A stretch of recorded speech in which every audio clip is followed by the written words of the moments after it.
Time লেগে যায় না, সিরিয়াল লেগে যায় না। দর্শক আপনারা দেখতে পেয়েছেন, আসলে আমরা এই যে খাবার বেশি আছে,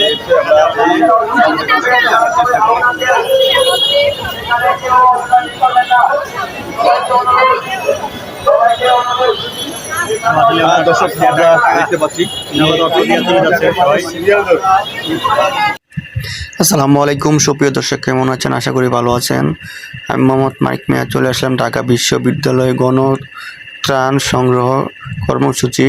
দেখতেছেন এখানে আমাদের ছাত্র ভাই বোনেরা এখানে টাকা নেওয়ার জন্য বসে এসে, মানে টাকা দেওয়ার জন্য সিরিয়াল দেওয়ার টাকা দেওয়া হচ্ছে। তো আসলে সারা জীবন দেখছি সিরিয়াল ধরে টাকা নেয় কিন্তু টাকা দেয় না। এই দেখছেন এখন বাংলাদেশ, আমাদের কত সুন্দর একটি বাংলাদেশ আল্লাহ আমাদের দিয়েছে। দেখেন টাকা দিতেছে সিরিয়াল, লোক আসতেছে টাকা দিতেছে।